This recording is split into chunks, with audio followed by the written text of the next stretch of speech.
आप सभी को मेरा राम राम। तो आज है शिवरात्रि, आप सभी को शिवरात्रि की शुभकामनाएं। अभी हम आए हैं लंगा में, यहाँ पे आप शंभू मंदिर है भोलेनाथ जी का। यहाँ पे आके सारी मनोकामनाएं जो है यहाँ पे पूरी होती है।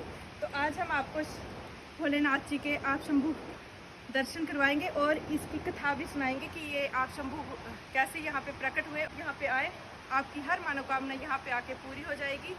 तो सबसे पहले हम आपको दर्शन करवाते हैं, फिर इसकी कथा के बारे में आप थोड़ा सा इनसे जान। ये मंदिर जम्मू कश्मीर डिस्ट्रिक्ट डोडा, तहसील भद्रवा और ग्राम गाठा, जहाँ पे श्री वासुकी नाग जी का मंदिर है ना, बस वहाँ से 10-15 मिनट की दूरी पर इस गांव का नाम लंगा है। तो लंगा में आप शंभू जी का मंदिर है, जहाँ पे दर्शन करने के लिए लोग आते हैं। तो ये एक बहुत ही प्रसिद्ध जो मंदिर है, तो मैंने सोचा क्यों ना आपको मैं डेली के अपना कल्चर व्लॉग में दिखाती हूँ। तो आज आपके साथ ये वीडियो भी शेयर करूँ कि यहाँ पे आप आके एक बार आजमाओ तो आपको कैसा लगेगा, आपके हर मनोकामना यहाँ पे आके पूरी होगी। तो ये मंदिर है जो यहाँ पे सबसे पहले आपको मैं दर्शन करवाती हूँ। ये है वो आप शंभू जो स्वयं प्रकट हुए हैं। तो इनके दर्शन करने के बाद जब बाहर निकलो ना, तो ये जो दरिया जिसे हम अभी बोल रहे हैं, तो ये इनको बोलते गंगा मैया, ये गंगा मैया है। तो अभी इसकी हम जो पूरी कहानी है, कथा जिसे हम बोलते हैं, तो वो भी आपको सुनने को मिलेगी। और साथ में जो दो ये पिंक कलर के जो मंदिर हैं, तो ये जो यहाँ के बाबा जी होते थे, तो उनकी समाधि है। बोलते हैं कि इन्होंने जीव समाधि ली हुई थी। और ये गौ माता का मंदिर है। उसके बाद दर्शन करने के बाद यहाँ से सीधे इन्हीं के घरों से, जो पुजारी है ना, इन्हीं के घरों से रास्ता जाता है। और हर बारी किसी न इन दोनों के घरों में बारी बारी से हर साल कभी एक के घर कभी दूसरे के घर में बारी होती है। तो वहाँ पे प्रसाद बोलते पकड़ने जाते हैं और मत्था टेकते हैं, वहाँ पे प्रसाद मिलता है। तो सामने यहाँ पे इन्होंने ना व्रत के लिए खीर वगैरह भी रखी होती है। तो आज हम यहाँ पे गए, तो मैंने सोचा क्यों ना आप जो यहाँ पे पुजारी हैं, तो उन्हीं के आपकी हिस्ट्री भी पूछी जाए। यहाँ पे घर में इन्होंने प्रसाद रखा होता है, जो प्रसाद रखा होता है वो इन्हीं से पूछते हैं कि किसका बना होता है। जितने भी दर्शन करके आते हैं तो यहाँ पे प्रसाद लेते हैं। लेकिन उससे पहले हम यहाँ की कथा जो है तो वो जानने की कोशिश करते हैं कि यहाँ पे ये आप शंभू मंदिर कैसे प्रकट हुए, यहाँ पे भोलेनाथ, और यहाँ पे आके मनोकामना कैसे पूरी होती है।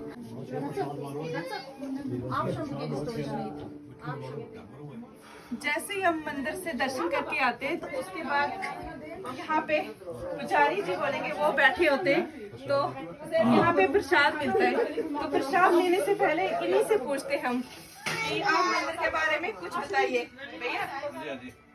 तो क्या जानना चाहते हैं ये आप शंभू मंदिर है, सबको तो यहाँ के बारे में कम पता है।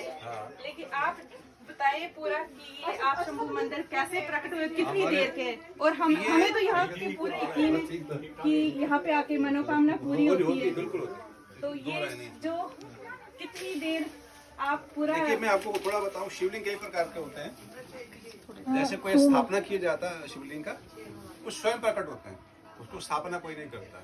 जो स्वयं प्रकट होते हैं उनको हम बोलते हैं आप शंभू। ठीक है, उसका महात्मा बहुत बड़ा है। ठीक है, और यहाँ की खासियत जो यहाँ का शिवलिंग है, उसको जलेरी, पहले देखिए क्या होता है, पहले क्या होता है, पहले जलेरी होती है, उस पर फिर स्थापना की जाती है शिवलिंग की। यहाँ ऐसा नहीं है। यहाँ जो शिवलिंग पहले प्रकट हुआ है, ऊपर से जलेरी को काट के डाला हुआ है। अभी हमने थोड़ी सी वीडियो बनाई, तो आप पहले बताएं हमें कि जो शिवलिंग जो आप बोल रहे हैं आप शंभू प्रकट हुए, तो वो जो मंदिर के बाहर जहाँ पे नंदीगण जी रखे हुए हैं, वो नंदी नहीं है, वो गाय बोलते हैं हम लोग। क्या हुआ, जैसे पुराने टाइम में देवताओं में आपस में पहले तो इकट्ठे थे, क्योंकि ये ओपन था, पहले मंदिर नहीं था। यहाँ पे मंदिर बाद में बनाया, पहले वो खुले में थे ये। तो ये इस साइड जो वो नंदी ही नहीं है, वो गाय है। अच्छा। तो पहले के आपस में झगड़ा हो रहा था, हम कह रहे हैं कि लोकल में हो रहा, लेकिन ये देवताओं का आपस में झगड़ा हो रहा था। उनको पैसिफाई करने के लिए, उनको शांत करने के लिए पहले माता प्रकट हुई, उसके बाद शिवलिंग प्रकट हुई। तो ये कितने साल, इसका कोई हिसाब नहीं है, प्राचीन है।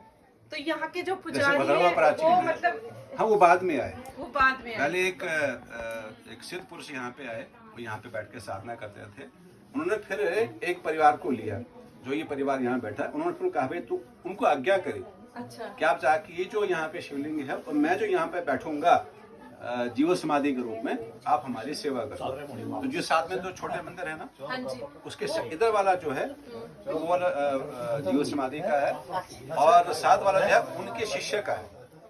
नहीं, जो दो पिंक कलर के जिनको पेंट लगा हुआ हाँ है, जी। तो मैं सिंपल बोले भाषा में आपसे पूछना चाहती हूँ, तो वो दो मुझे भी नहीं ना वो गुरु मालूम। शिष्य हैं। जो इधर वाला है, इस साइड वाला, वो जीव समाधि है। जिसमें छोटा शिवलिंग है वो जीव समाधि वाले हैं। अच्छा। उनकी ऐसी कथा भी आती है कि जब वो मतलब शरीर छोड़ के जाना चाहते थे, समाधि लेना चाहते थे, उन्होंने क्या किया कि सबको उन्होंने धाम दी थी हाँ, उनको, भाई आप जी हम भजन करेंगे। तो उन्होंने क्या किया कि घी कम पड़ा। अच्छा उन्होंने क्या किया, जाओ भैया ये जो भाई गंगा मैया से थोड़ा सा घी लेके आओ। तो कहा भाई वो ढक्कन देखना नहीं, उन्हें भरा लाया तो वो घी बन गया। जो पानी दरिया हाँ से हाँ, हम ये जो बोलते जी हैं। हाँ, जी उसको वो गंगा बोलते थे। अच्छा इन्होंने नाला नहीं बोला कभी भी, गंगा बोलते गंगा थे। मैया। हाँ, गंगा मैया से लेके आओ। फिर जब हवन हो गया, फिर जो उन्होंने वो लाया था वहां से जल, फिर घी लाया, उतना ही क्वालिटी का घी लाया, और पति वहीं जाके उसको गंगा को वापस कर दो। हाँ, तो ये बड़े सिद्ध अभी भी दर्शन देते हैं, लेकिन सौभाग्य हो तो दर्शन मिलता है। अच्छा। हाँ हाँ, तो यहाँ पे बहुत ही मनोकामना पूरी होती है। 100%। हाँ, हमें तो पूरा विश्वास हुआ। क्योंकि क्या है ये, देखिए मैं वो आपको और बताऊं, जैसे मैंने पहले कहा था कि जैसे आप काशी जाते हैं या मथुरा जाते हैं, वो जगहें दर्शन करने के लिए हैं। ये जो हमारी जगह है, यहाँ पे जप तप करने के लिए है, यहाँ दर्शन नहीं, यहाँ जप तप किया जाता है।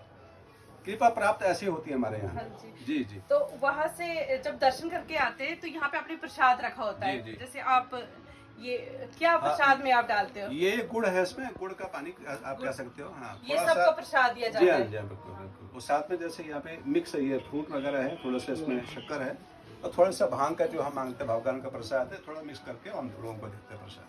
तो सबको आप क्या बताना चाहोगे, यहाँ पे आए मनोकामना? देखिए मैं तो हम बोलते हैं जब इससे बड़ा यूज होता है ना कि भागन वाले हो चलने डाले न्याने हो, तो भाग्य होगा तो आप यहाँ पहुँच पाएंगे। हाँ, वो बात तो है। हाँ, तो भाग्य से आप भगवान के दर्शन कर पाते हैं, लेकिन- यात्रा कर पाते हैं। हाँ, हाँ, वही आपको बुलाते हैं तो जाके आपको उनका दर्शन प्राप्त होता है। तभी हम सभी को, आप सभी को यही अपना संदेश देते हैं कि यहाँ पे लंगाव में श्री भोलेनाथ जी का मंदिर है, आप शंभू मंदिर है। आपने इनकी जो हम बोलते हैं कथा सुनी आपने, तो एक बार आप जरूर आए यहाँ पे आके दर्शन करें, और आप भी देखें कि आपकी मनोकामना किस तरह से पूरी होती है। क्योंकि हमने जो कुछ भी मांगा है, हम हर साल यहाँ पे आते हैं। डेली तो हमारा आना नहीं बनता, लेकिन शिवरात्रि का एक दिन हमने रखा हुआ है, हम यहाँ पे आते हैं, हमारी हर मनोकामना पूरी होती है।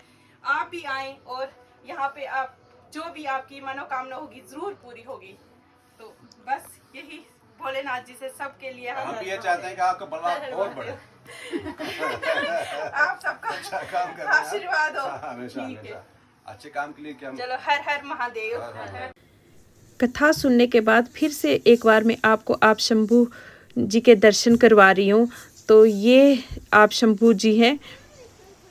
अब जो ये गंगा मैया है, यहाँ की मान्यता ये है कि जो भी यहाँ पे स्नान करेगा तो उसके सब पाप धुल जाते